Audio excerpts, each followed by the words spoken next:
हम कई लोगों के मुंह से सुने, अब दुखी लोग बोलते हैं, कवि लोग बोलते हैं जीवन अपने आप में चुनौती है।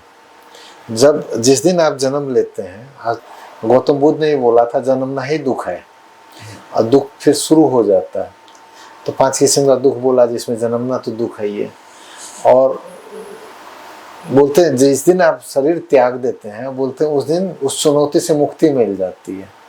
हालांकि बहुत सारे वो फिलोसोफर बोलते हैं नो, मुक्ति तब भी नहीं मिलती।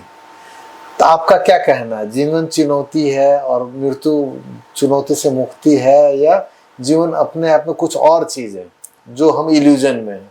देखिए, जहाँ तक चुनौती का प्रश्न है, इस संदर्भ में मैं एक कविता कहना चाहूँगा। बिल्कुल। देख कर बाधा विविध बहु विघ्न घबराते नहीं, रब भरोसे भाग के दुख भोग पछताते नहीं, काम कितना ही कठिन हो किंतु उकताते नहीं, भीड़ में चंचल बने जो धीर दिखलाते नहीं, हो गए उनके बुरे दिन भी भले, वे ही मिले हर जगह फूले फूले। वाह। इसलिए चुनौती क्या है?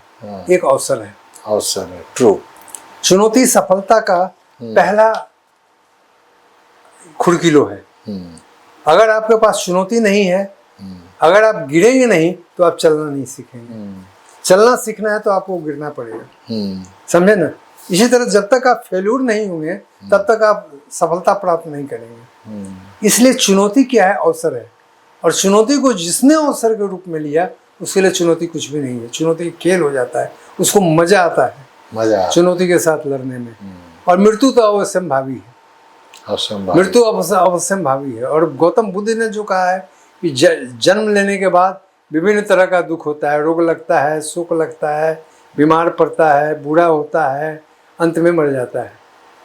तो ये तो नेचर है ना, प्रकृति है ना, प्राकृतिक स्वभाव है। तो इससे डरना क्या? मृत्यु से डरना क्या? मृत्यु से जो डर गया वो समझिए मर गया।